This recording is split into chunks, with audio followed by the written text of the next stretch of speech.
पूर्व प्रधानमंत्री मनमोहन सिंह जी के निधन पर आज पूरे देश में शोक की लहर है। हर व्यक्ति जो उनको जानता है, जो उनको नहीं भी जानता है, वो अपने अपने तरीके से उन्हें याद कर रहा है। हमारे साथ आम आदमी पार्टी के वरिष्ठ नेता और सांसद संजय जी हैं। संजय जी, कई मौक़ों पर राज्यसभा में आपसे उनकी मुलाकात हुई होगी, कई बातचीत हुई होगी। आप आज के दिन पर उन्हें कैसे याद करते हैं? देखिए, जब मैं राज्यसभा में पहुंचा उस वक्त से लेके अब तक उनका आशीर्वाद मुझे प्राप्त हुआ और मुझे एक घटना ज़रूर याद है जिसको मैं कभी भूल नहीं पाता और कई अपने दोस्तों को मैंने बताई ये बात। एक बार मैं सिग्नेचर कर रहा था, तब सिग्नेचर होता था, अब तो डिजिटल हो गया। उस समय मैंने देखा कि मैं अपना सिग्नेचर कर रहा हूँ तो पीछे से किसी शख्स ने मेरे कंधे पे हाथ रखा। तो मैंने देखा कि डॉक्टर साहब खड़े थे, तो मैंने उनका पैर छुआ। तो मैंने कहा कि सर, मैं देख नहीं पाया आपको, सॉरी। बोले नहीं नहीं, आप साइन करो। तो उसके बाद वो जब साइन किए तो मैं बगल में खड़ा रहा। फिर मेरे कंधे पे उन्होंने हाथ रख के कहा कि संजय सिंह जी, आप विपक्ष की मजबूत आवाज़ हैं। तो उनके ये वाक्य मुझे बहुत मतलब हमेशा याद रहेंगे। बहुत बड़े इंसान थे।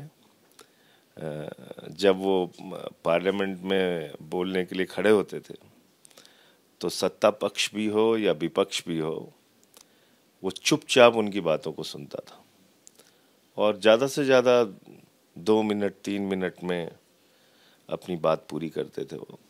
लेकिन बहुत कम शब्दों में बहुत बड़ी बातें, ये डॉक्टर मनमोहन सिंह जी का हुनर था। और निश्चित रूप से देश की अर्थव्यवस्था के लिए उन्होंने बहुत सारे ऐतिहासिक कदम उठाए। भारत के प्रधानमंत्री रहते हुए 10 सालों में उन्होंने देश को आर्थिक रूप से बहुत मजबूत किया, आगे बढ़ाया और पूरी दुनिया में उनका सम्मान था, एक अर्थशास्त्री के रूप में भी और एक प्रधानमंत्री के रूप में भी।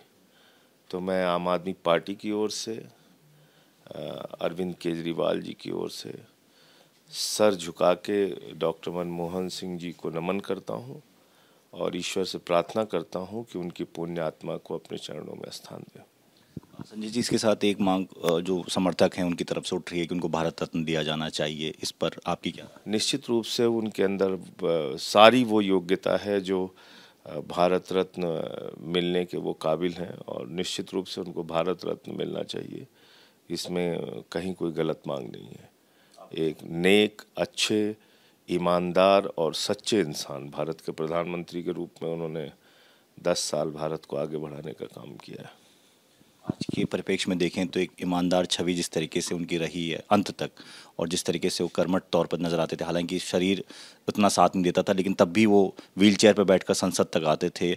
अध्यादेश का जब मुद्दा चल रहा था तब भी ना कि ये बात हम लोग कैसे भूल सकते हैं कि अपनी बीमारी की हालत में भी उन्होंने, जब दिल्ली सरकार के खिलाफ अध्यादेश लाया गया था पार्लियामेंट में, तो उसके मामले में वो वोटिंग करने के लिए आए थे और उन्होंने आम आदमी पार्टी का साथ दिया था। तो हम सब लोग उस बात को कभी नहीं भूल सकते। और जैसा मैंने आपको बताया कि पार्लियामेंट में जब भी डॉक्टर मनमोहन सिंह जी बोलने के लिए खड़े होते थे तो चाहे वो सत्ता पक्ष हो, चाहे विपक्ष हो, चाहे चेयर हो, सारे लोग गंभीरता से उनकी बातों को सुनते थे।